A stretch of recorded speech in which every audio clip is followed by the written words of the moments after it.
Well, g'day, curd nerds. G'day, curd nerds. Well, g'day, curd nerds. Well, g'day, curd nerds. Well, g'day, curd nerds. Well, g'day, curd nerds.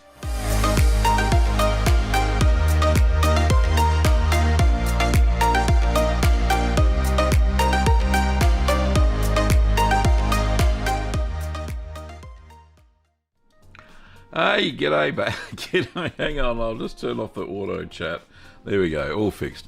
Welcome back. For those who don't know me, I'm Gavin Weber, and I'm the host of the show. This is Ask the Cheeseman, no less, episode 273.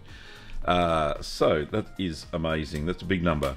Big shout out to all of the new YouTube members. Thank you this week. We've had quite a few. Let's have a look. Those in yellow. We've got Antonio. Thank you, Antonio, for your YouTube membership. Persnickety, thank you very much.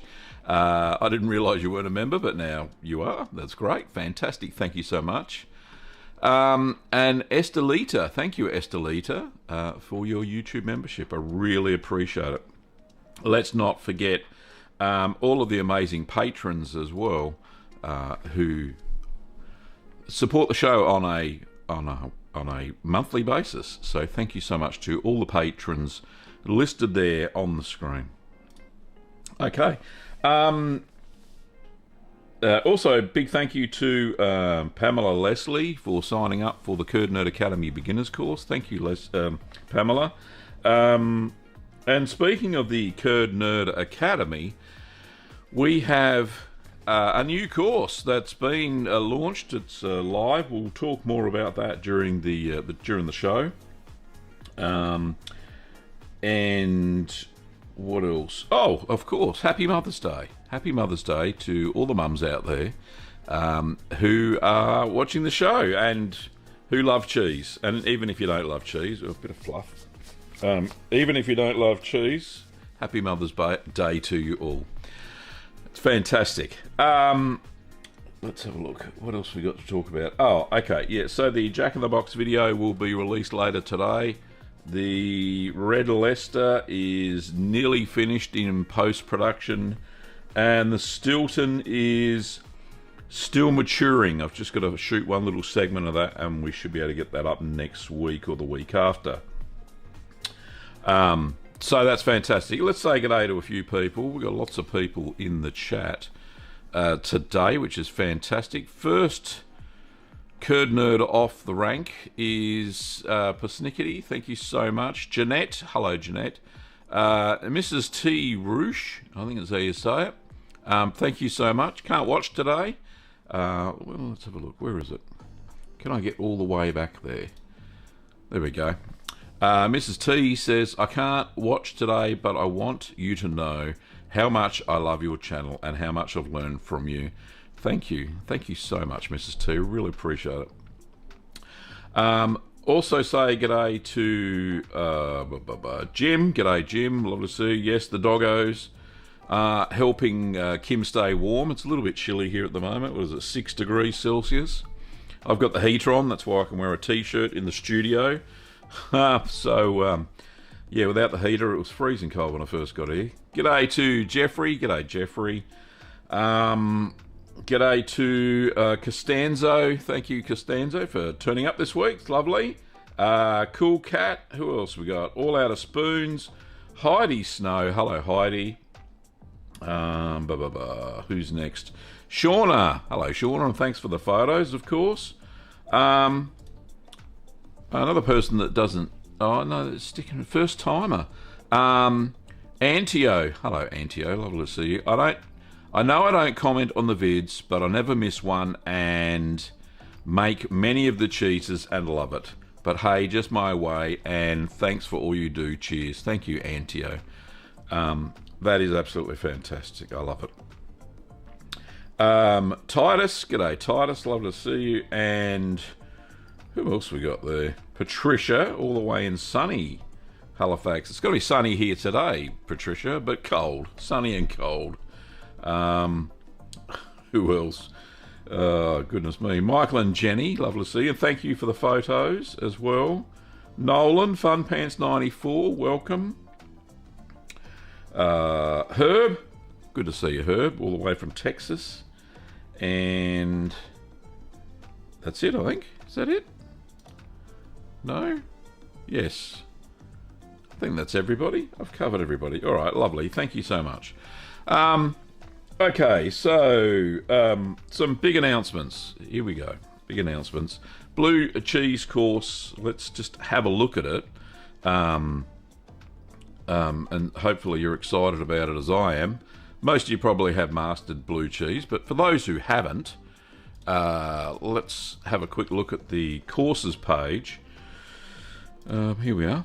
All right, so over at courses.littlegreenworkshops.com.au, we've got a few offerings now. So previously we had the Curd Nerd Academy course, which is here. So this is the beginner's course, and you can learn to make 9 different cheeses in your own home and at your own pace. And then now we've got a new offering, which is the Curd Nerd Academy Blue Cheese course. And just clicking through that, got a lovely little welcome video by yours truly. Let's have a look at the curriculum. So the curriculum itself, types of blue, so intro module, origins of blue cheese, types of blue cheese, basic method of making blue cheese, origin of blue cheese, sanitization. I've upped the video for that, and there's videos for just about every single lesson now. Generic equipment for cheese making, specific for blue cheese making, starter cultures used in blue cheese, types of milk for best results, blue molds, all about Penicillium roqueforti, rennet, so other additives, salting, home pasteurization, controlling your milk, flocculation, ripening blue cheese, and then 6 blue cheese recipes with recipe cards. And very soon I'm going to include the Stilton recipe that I'm working on now. That'll be as part of the course. So anyway, so that's it. And then price is $150 US. So, or you can pay over a payment plan over 4 months. So 4 monthly payments of $45 each. All right, so that's the blue cheese course. So currently I've also got in the works, hang on, can I go back one? Well, so I've also put my 2 books, the Keep Calm and Make Cheese and Keep Calm and Make More Cheese are now exclusively on here as far as digital downloads go. So I've moved them from Teespring, which apparently were having issues with, and I didn't realise it, but some of my fans reached out and said that they were having issues downloading them from Spring or Teespring, whatever you want to call it now. So I've deleted them off of there. They no longer appear under the videos. So the links are in the description, but they point to this page here. So these are the place you can get the digital downloads now. Also, something I'm very proud of. So there's the digital download. Sorry, I was on the wrong page. Also, there is a consulting page. So there's a consulting 1 hour fee of $75 US. And I got my first consulting gig off the page yesterday. I've got a meeting with a guy in New York who wants to master his mozzarella recipe. He's sick of buying the mozzarella curds from wherever he gets them, and he wants to make his own. He's nearly got the recipe perfected. But anyway, we're going to have a chat for an hour. That'll be lovely. So if you want to do any consulting, if you want me to consult for you for your home cheese making process, then quite happy to do so. You just click just click through the product, and there we go. There's me. It's you fill out a little form and you get approved, and then you go to checkout and you pay for your session. And then there's a little automatic calendar thing that happens too, and you can schedule the time and day that you want to meet up. So yeah, it's a great little thing. It's all automated, so yeah, well done to me. I set that up yesterday. It was great. Alrighty, so yeah, consulting. for anybody who wants to up their game. Alrighty, what else we got here? Anybody new? So we've got Daniel. G'day, Daniel. We'll get to your question in a minute. Now, there was a question way back, and it's question time. So if anybody wants to ask a question, then please do so. Put 3 Qs in front of the comment so it sticks out for me. No, there's a question here somewhere. Persnickety says, ricotta from yesterday didn't pan out, but sister-in-law has plant food from the whey. Indeed. I actually put, at the moment, I've been putting my whey onto my citrus trees, and they love it. So, a little bit. So I do 50% whey with 50% water, and a little bit of seaweed solution as well, kind of helps. Like, what's it called? Here it's called sea sol. But yeah, a seaweed solution which helps develop bacteria in the soil. So, yeah, it's really good. There's another question. Where is it? I know it's here, but I don't know if it's got Q's on it. Heidi's got a comment about the Jack in the Box. I tried it, but I couldn't get the white curds to stay in place. I gave up and mixed it all together. Now it's a gorgeous marbled cheese. Oh, that'd be fantastic.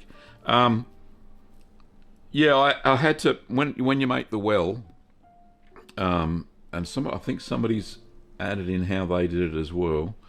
I just pushed it aside with my hands, as you saw. Persnickety says, I used a plastic rice spoon to press and keep in place. Yeah, that's good. That would work, no problems at all.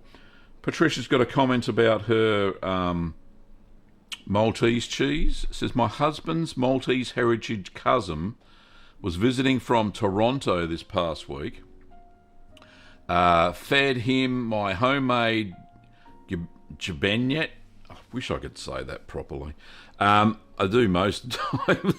As well as homemade patisti, Maltese stuffed pastry with ricotta. Both were a big hit. That's fantastic, Patricia. I'm glad that somebody with Maltese heritage enjoys the Maltese cheese.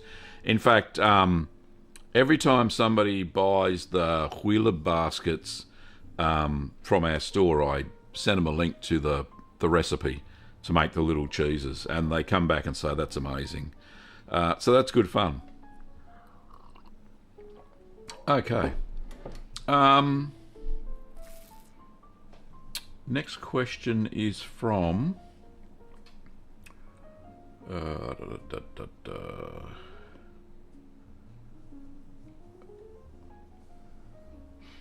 Persnickety says, been trying to stay away from blue cheese as the penicillin gets into everything. Kind of does. I've got my Stilton in the cheese fridge at the moment. Well, the thing is with cross-contamination, if you've got natural rind cheeses in your cheese fridge, and you want to make blues and white mold cheeses, it's probably best to get a second cheese fridge. And that's probably the best thing to do. So, because if you, like with my cheese fridge, I've got everything's either vacuum packed or in a ripening box, and that stops cross-contamination. If you're doing natural rind cheeses, which I know you are, then it's probably best to get a second cheese fridge. But yeah, I'm sure your customers will love it. Blue cheese is fairly simple to eat, so it's really good. Fun Pants says, your curriculum is more impressive and structured than many college courses. Thank you so much. I actually used to be an instructor in the Navy, and we did what was it? It was a one month course on how to be an instructor. And we had to, I think it was at about day 3, we had to present every single day.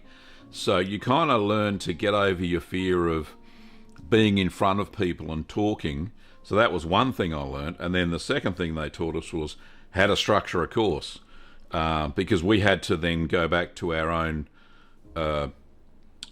schools, because I was working at HMAS Cerberus at the time, which is the naval training establishment, and we had to teach people and develop our own classes and all that sort of stuff. So that's why it kind of helped. But thank you, Nolan. I appreciate it.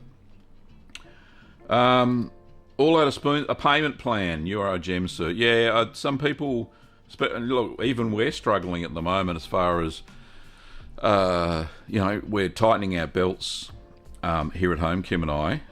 We've been cooking so much more than we normally do because, you get to the end of the day, you're tired, you go, oh, what do I want for dinner? Well, we're planning it all out ahead now, menu plans. We're using I'm using the pressure cooker. It cooks so much faster. Kim uses the slow cooker to cook up casseroles and stews and stuff. And she makes those early in the morning when she's got some energy. And then it's ready to eat at night time. And we're just planning everything out. So, yeah, it's really good. But payment plan, definitely a definite must for those big ticket, higher priced items in our catalogue. So. Murad says, thanks for all the information from Morocco. Thank you, Murad. Appreciate it. Heidi says, that is genius. I may have to take you up on the consulting for the dang mozzarella too. Indeed. Happy to. I've got specific hours that I've got listed when you go to the scheduler after you paid for the course, and you can pick a time slot. And yeah, we go from there. Next question is from Hugo. Says, have you ever tried to check for Venezuelan cheeses? We have a rich cheese culture influenced by European and our indigenous communities. Hugo, I haven't. I don't have any recipes from Venezuela. Probably because they're probably in, is it Portuguese in Venezuela? I'm not sure. What's the... Alexa, what's the language they speak in Venezuela? The official languages of Venezuela are Spanish and Venezuelan language. There you go. So it's Spanish. I can't speak Spanish and I can't read it, but I can translate it. So, Hugo, if you've got if you can point me to any resources, that would be fantastic. You can send me an email via the email listed on the About page of the channel. We'll talk about that during the gallery at 30 minutes past the hour. But thank you so much. If you've got any resources, point them my way and I'll see if I can translate them. All Out of Spoon says, my Gouda and farmhouse cheddar taste so similar, it's hard to tell the difference. Am I doing something wrong? Same culture, same milk from our cow, maybe just need more aging. Okay, so they should taste different for sure, because Gouda is a washed curd cheese, so there's a washing process and it lowers the overall acidity of the cheese. So it should be a lot milder than the farmhouse cheddar. The farmhouse cheddar is, which is also known as a stirred curd cheddar, should have a much sharper flavour. I think the culture doses are basically the same, but what you could do with Gouda, just use a normal regular mesophilic, so like MA11 or MO30 by Sacco, or anything that just says mesophilic. It'll usually just have two strains of culture, which are the Lactobacillus lactis subspecies cremoris and Lactobacillus lactis subspecies lactis. So those two strains are just your standard mesophilic. Best for Gouda. For farmhouse cheddar cheese, I tend to go for the MA4000 series of cultures by what are they? Danisco Choose It. So MA4001 is the one I've got. You'll see 4002. It's the same culture. It's just for phage control. But yeah, I find farmhouse cheddar is better with that culture. Has a better cheddary sort of flavour. So, but yeah, they should be different, even if you're using the same mesophile, because of the Gouda being a washed curd cheese. Okay, Just One says, for the Jack in the Box, I figured you could the smaller basket as in the mould while you put the outer curds in. Yeah, you could leave it in. So, and I could have done that as well. I could have left the and pushed them down a lot a bit and then pull it out. Somebody said the other day, I can't remember who it was, that you could actually put the curds for the smaller cheese into that camembert basket that I used and press them down a little bit and then pull them out and put them in like a hockey puck. So that's another way you could do it without the white stuff spilling over.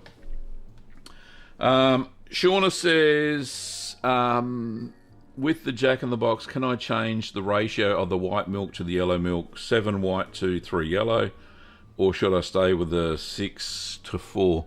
You can change the ratio any way you want, Shauna, as long as the cheeses themselves, you may have to adjust the ingredients for each batch a little bit. So a little bit less for the 3 and a little bit more for the 7 litres. That's the only thing I can think of. Other than that, should be good to go. So yeah, good question. Thank you so much, and hopefully that helps. Marie says, when I make quick mozzarella or anything else that has citric acid, my raw milk instantly turns snotty. Goodness me. All of the other cheeses are way too hard. I use half rennet, half culture, low heat, steel bricks. Help. Not sure on what you're doing there. So it sounds like you're having a lot of dramas. Could I suggest that you go and check out the beginner's course maybe, and work through that, and that should help a lot. When you're using raw milk, it's very hard to determine. It's hard to determine without testing, of course, the protein and fat content of the milk.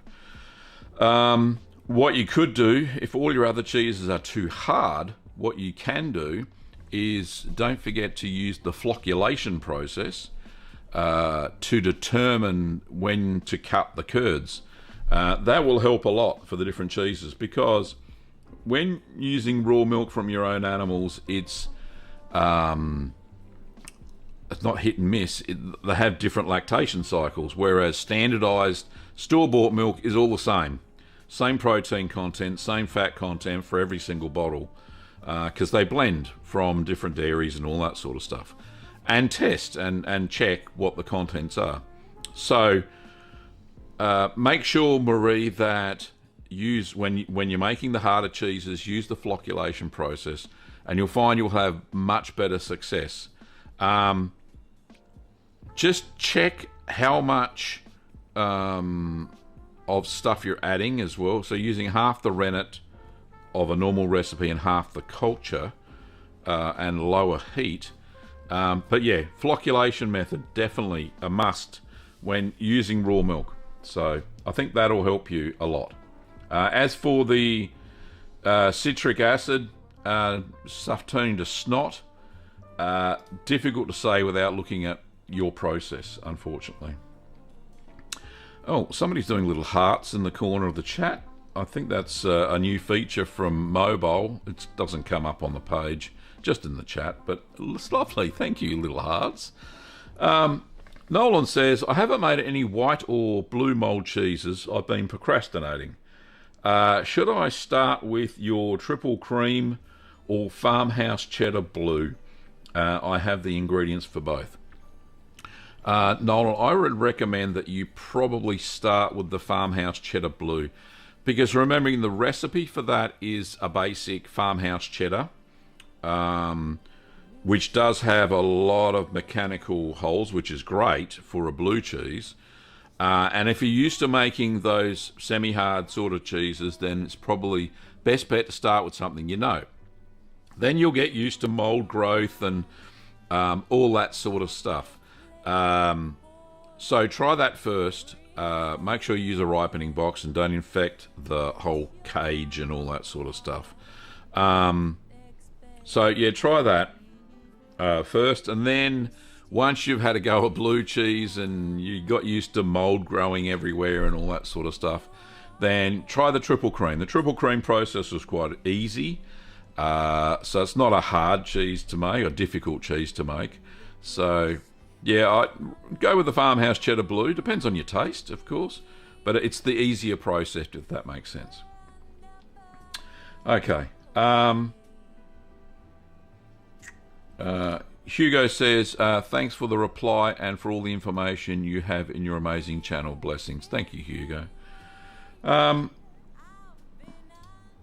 Persnickety says, a light press is planned for my cheese cylinders. That should be fun for the Jack in the Box. Yeah, that's probably the best way to do it.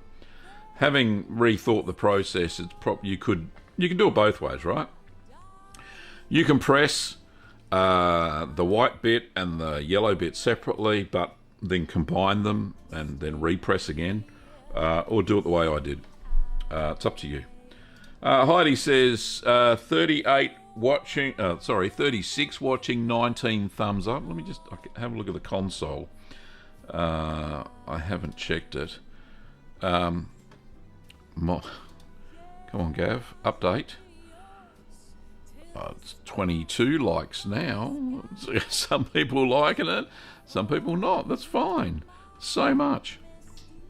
Oh, goodness me, the first Curd Nerd light's gone off, and it's from Persnickety. Thank you so much for your kind $10 donation. Let me just kill the Curd Nerd light. But yeah, absolutely fantastic. Thank you, Michael, for that. I really appreciate it. And I should thank you. I should be paying you for the photos that you've been sending me, but thank you so much. Really appreciate it. Who's late? Eagle's late. That's all right. You're here for the gallery, so that's a good thing. And Patricia says, I was wondering what that clickable heart was for. Cute. Yes, so I think there's other things other than little hearts. I'm not sure what they are, but I know there's little hearts. That's the only thing I've seen. I know there's other things that you can click on, but I'm not sure. Anyway. There's little funny face. All right, everybody's doing it now. It's all right. There you go. Now I can see the other things that are coming up. So good. Thank you so much. All righty. Nolan says, does it matter if you store your annatto in the fridge? Just discovered mine made its way back in with the rennet recently. I actually do store my annatto in the fridge. And all those that we have in stock, I store in my little stock fridge. It keeps it fresher for longer. Annatto does have a shelf life, like most things. I actually had been using the same annatto for years. Years, I tell you. And I'm talking 5 years. Same bottle of annatto. Went to use it the other day when I made the Jack in the Box, and I dissolved it in the water. And sorry, it was already a liquid. Gave it a good shake. Put it in the water. It turned the water the right colour. I put it in the milk. Nothing happened. Didn't even change colour. And I went, oh my goodness, what's going on here? So I had to rush out to my stock fridge. Lucky I've got some on hand, of course. And got a fresh bottle. And it worked like a dream. So annatto does have a shelf life. Like I said, mine stayed in the fridge for 5 years before it stopped working. So in the fridge is probably the best for annatto. Even if it doesn't say it on the bottle, it does keep for longer. So great question. Marie says, I'll try flocculation, thanks. Also, while my cheeses are too hard, my sour cream won't set. Any sour cream tips? No, I don't. I don't have any sour cream tips. I haven't made sour cream personally myself, so I haven't got any experience with it. I know it looked very similar to making cream cheese.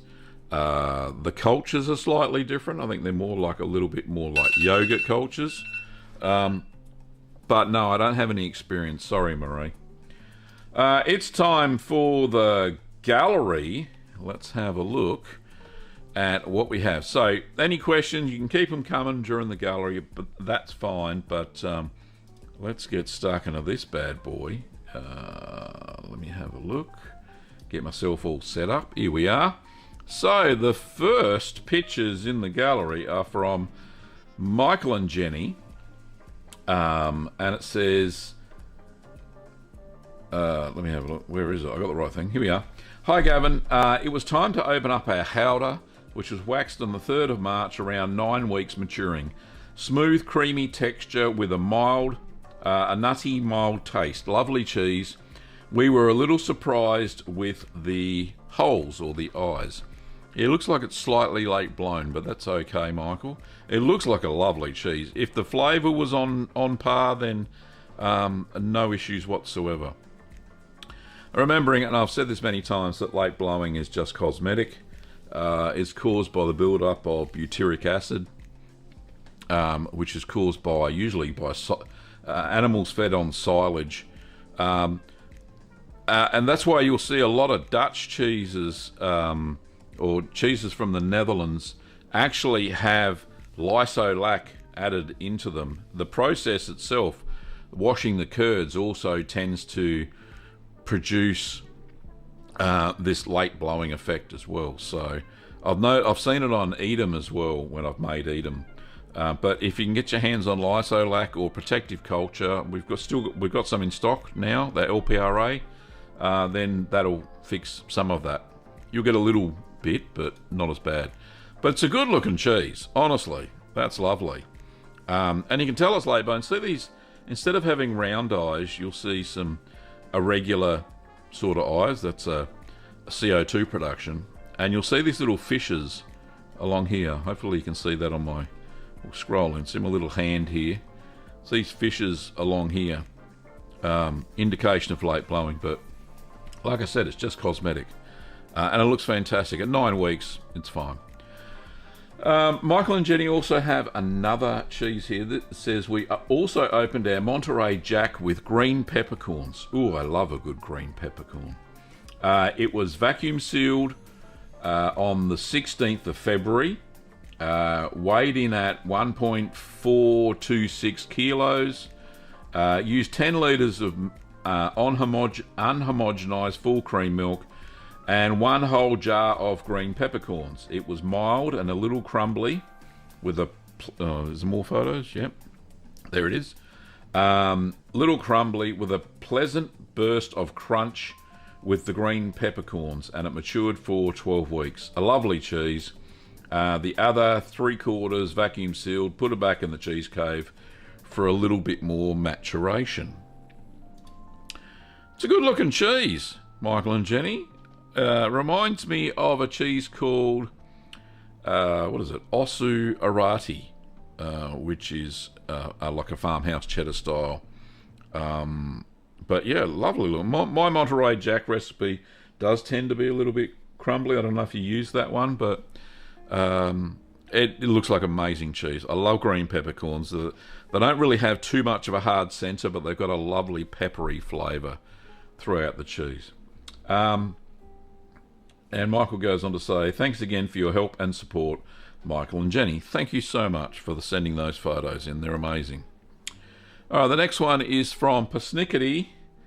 Persnickety says, howdy, Gav. The marbled farmhouse ended up at 9.5 pounds or 4.4 kilos after drying, and it was made using Floridanica culture. Is there a photo of that? No. Attempted the Jack-in-the-Box bricks using MA11 for the batches with 10 drops of annatto in each of the larger pots. Here's some spotting from... Right, okay. So, we've got a white and we've got some yellow. And if we scroll over, can we get in... Oh, look at those peppers. So it's using fresh peppers by the looks of it there. So we've got the yellow around the outside. He's used like a rectangle mould, more like a box shape, I suppose. It's really good. And he's got the white in the middle, whereas I did white on the outside and yellow in the middle. Says there are some spots of the pepper jack breaching the Colby shell. Oh, okay, yep. So a little bit there, yep. But overall, I'm pleased with the results. 8 gallons used, and weight out of the press is 9 pounds, which will pare down to about 8 when dry. Have a wonderful day, and happy Mother's Day to Kim. Curd Nerdly Persnickety. It's a great looking cheese, mate. I love the box shape. I don't have a rectangle mold that big, but yeah, that's a great looking cheese. It's going to be fantastic when you cut it open. So well done indeed. Next we've got some cheeses from Shauna, and Shauna says, "Good afternoon, Gavin and Kim. Had a morning working the cheeses, repacking the bags that are loosened, and cutting and packing some for gifts. So a couple of photos for the gallery. First is my stack to be cut. Top to bottom is smoky paprika kafili up here. The next one is rosemary Asiago. And the next one is marbled cheddar. And then we've got a orange and walnut kafili and a tilsit right down the bottom. So I think there's some more in detail here.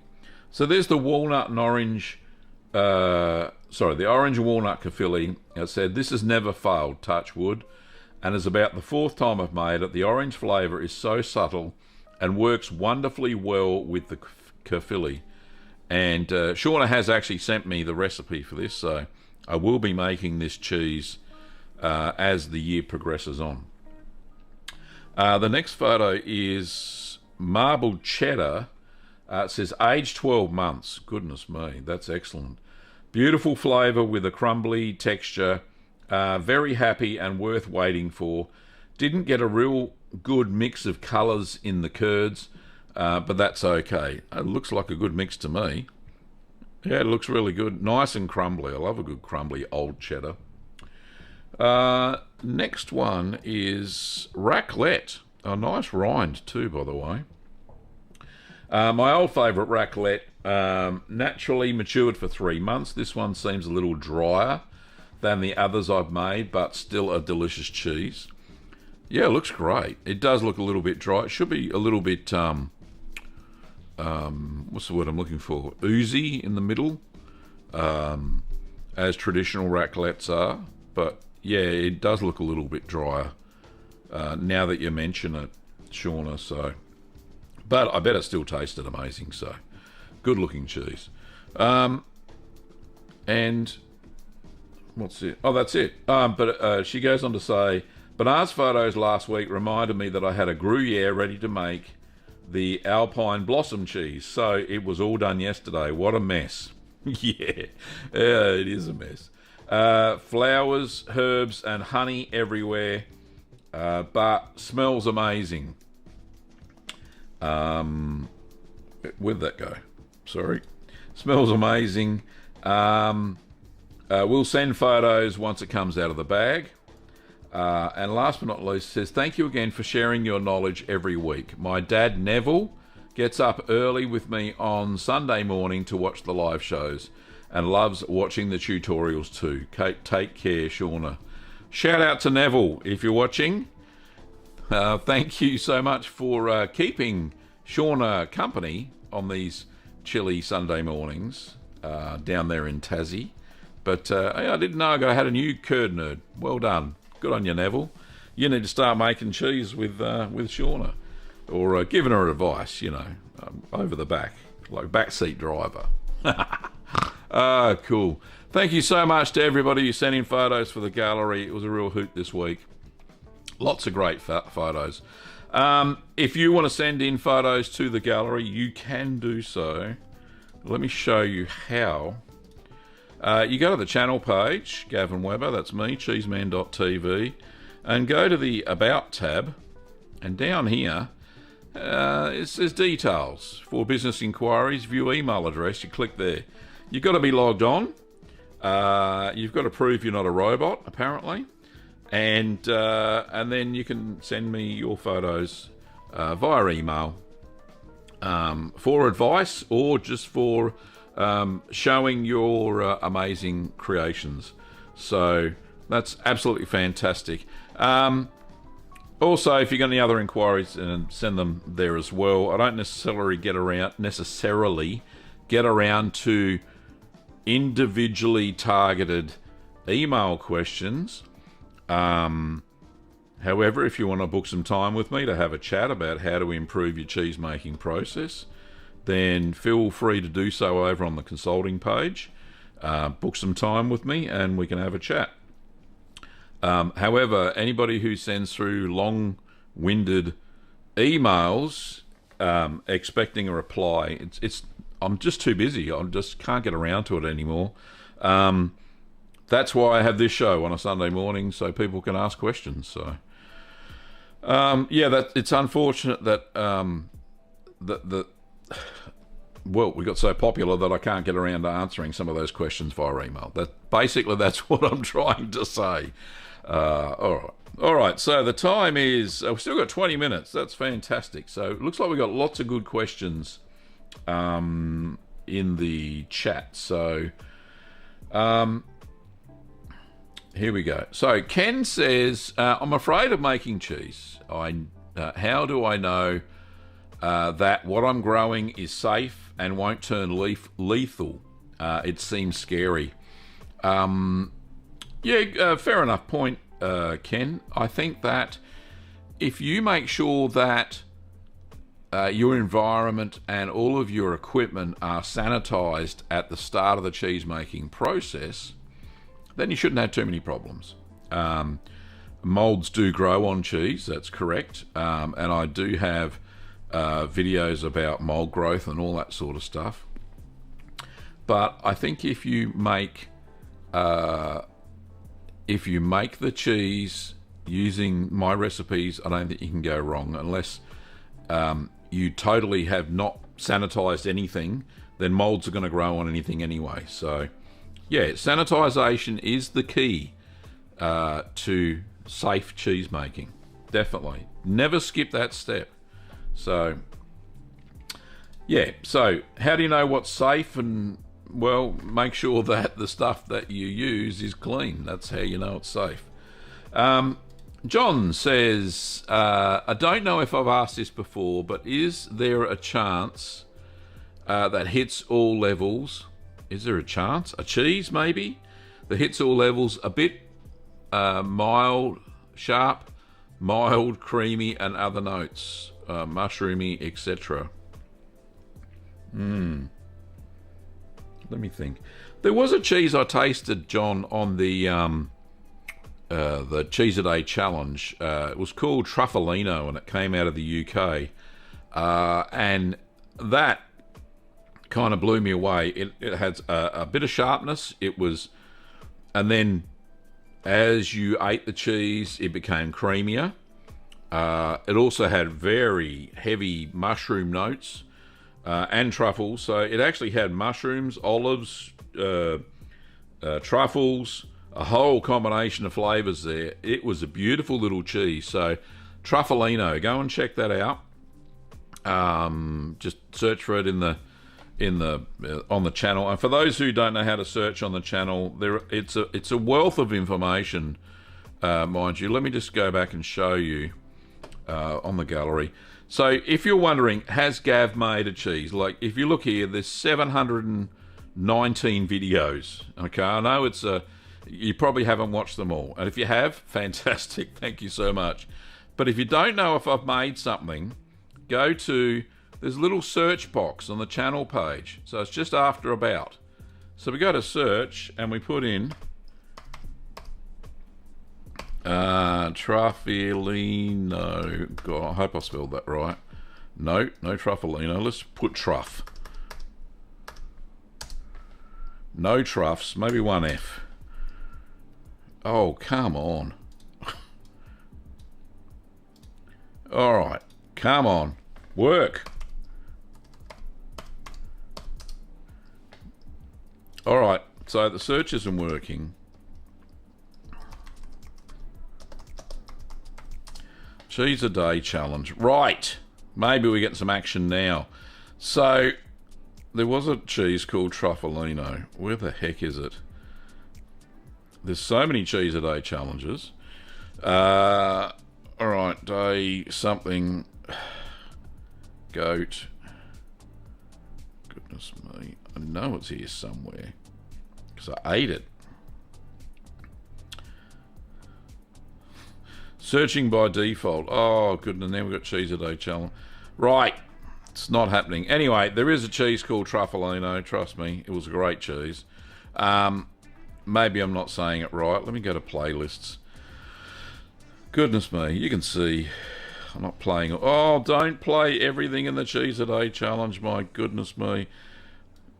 It's chaos. It's like cats and dogs living. Il Truffalino. Right. That's what it's called. Right. Here it is. Let me just get the link before I go balmy. Okay. So let's put the link in the chat for you there, John. There it is. Il Truffalino. Go and check that out. I'm not sure how I would make it, but it certainly had some amazing flavours in the cheese. So, yeah, there you go. Right, next question is from Ciel. Ciel says, hello, Curd Nerds. Sorry I'm late. Making pikelets for my daughter for a yummy Mother's Day breakfast. Happy Mother's Day to all you curding mums out there. Yes, indeed. Happy Mother's Day to everybody. Okay, so next question is from lots of comments about the lovely cheeses on the gallery, so that was great. John says, can you use olives in cheese? Just curious, I think. That's what he's saying there. I have seen, what's it called, that olive paste? Tapenade? I think it's tapenade. Used in cheeses, but it's processed after the fact. So make your cheese, crumble it up. There's a bit of a processing, mix through whatever the olive paste through the cheese and then repress it. So that's the best way to do it.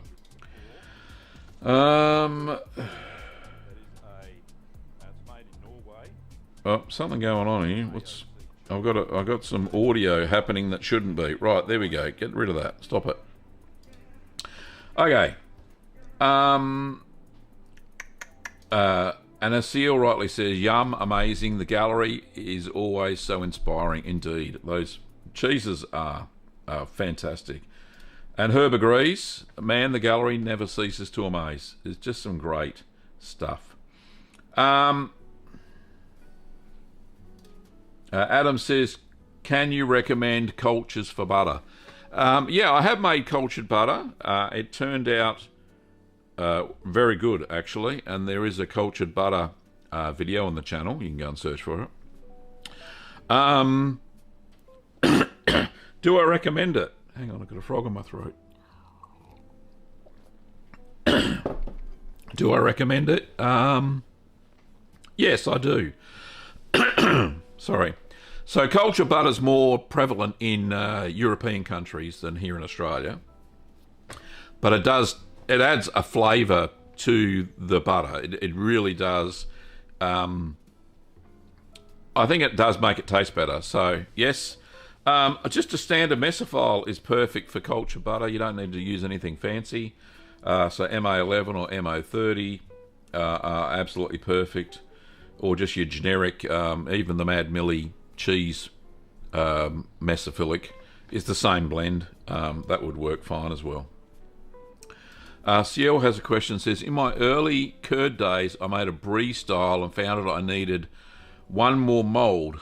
So I used a yogurt container and pierced lots of little holes on the sides and base. Is it okay to do this on any container? Good question, Ciel. Stick to food safe plastic. So usually low density polyethylene, which is what most of the cheese baskets are made from. So it's plastic number 2. So it's a 2 with a triangle around it.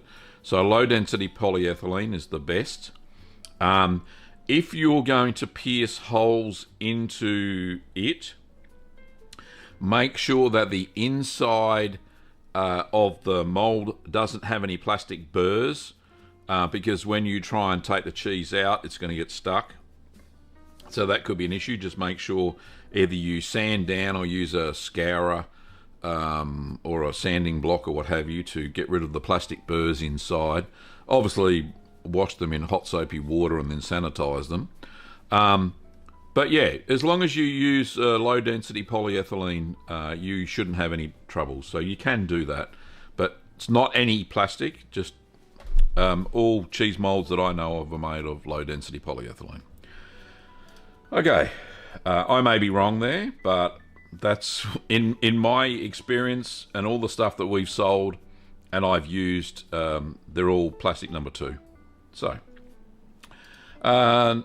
we've got 10 minutes to go. Nolan says, how do you lower humidity in a ripening box? My humidity is regularly too high as the ambient humidity of the cheese cave is 80%. So how do you lower humidity? Well, hopefully you don't. If you want to lower it, make sure. Normally I put a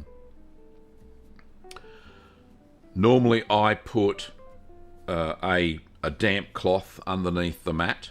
So if you're doing that, take that out, and that'll lower the humidity instantly.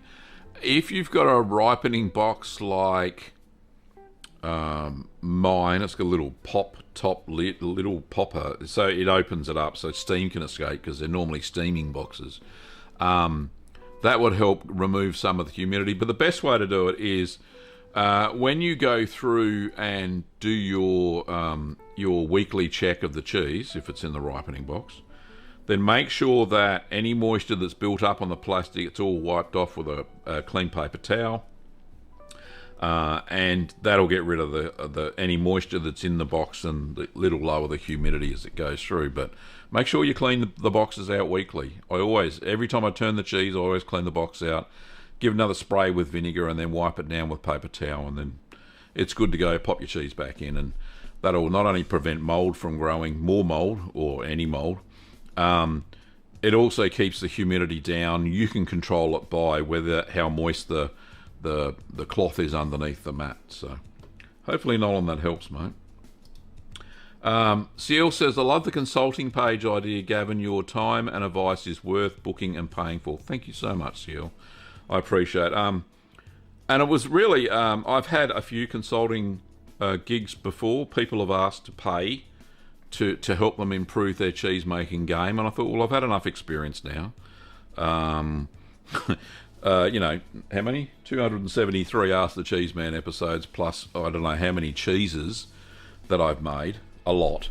I've got a bit of advice to give people, and usually can figure out when they just take a bit of time to describe what they're doing when they're making their cheese and looking at recipes that they're using, I can figure out where the failing step is. So I'm pretty good at troubleshooting. I used to do that in the Navy as well, a lot too. So anyway, moving right along. Thank you, Ciel. I really appreciate your feedback. So the next question. We've got a super chat. Goodness me. Ciel, I just answered your question. There you go. Thank you so much. That's very kind of you. $10 Australian. Thank you as always, Gavin, and thanks for being amazing, for being an amazing community. We do have a fantastic community. We really do. So, thank you, Ciel. I really appreciate the super chat. Okay. Right, next question is from Costanzo. Says, when brining the cheese longer than the time you put it in the recipe, will it become more salty? Thank you for all you're doing. Yes, it will. It will become more salty. The recipes have been tried and tested, so if you do exceed the brining time, the cheese will be saltier.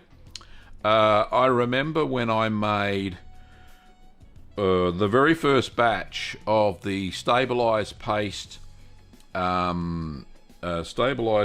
camemberts that I made, the white mould cheeses, and I actually had brined them for probably 2 hours too long, so I adjusted the recipe before I published it, so you wouldn't have the same issues. So yeah, all those recipes that I produce have been tested, and you shouldn't have too many issues with the times that I use. If you brine longer, obviously the cheese is going to be saltier, so because more salt ions get absorbed into the cheese structure itself. Patricia has a question, says, was aging Comté with a natural rind but worried about it drying out, so vac packed it at 6 to 8 weeks. The bag got wet inside after 4 weeks, so opened the bag, dried with paper towel, and moved to a maturation box without any wrapping. Now the rind is cracking. Can't seem to win with this one. Any sage advice? Yeah, it sounds like the humidity is not high enough in the maturation box. That's just a thought. That's why it's probably cracking. Because the rind's got to remain supple enough for the cheese to prevent it from drying out and cracking. Look, it's probably best to pop it back into a vacuum packing bag, Patricia, for this one. It sounds like a lot of the moisture has now been released, so you're not going to have the same issue with getting a moisture build up in the bag. So re-vacuum pack it, and you'll find that should close up any of the cracks as well. So when you do open the final cheese, it's not going to have those cosmetic flaws anymore, and you'll avoid any mold from getting into the cracks and producing maybe a blue cheese variant that you didn't intend on making with the Comté. So that's my sage advice on that. So what happened during the process, not sure. All sorts of weird. I've had the same experience, but to fix it, my advice is to re-vacuum pack it, and it should fix any of those cosmetic flaws that you may be having.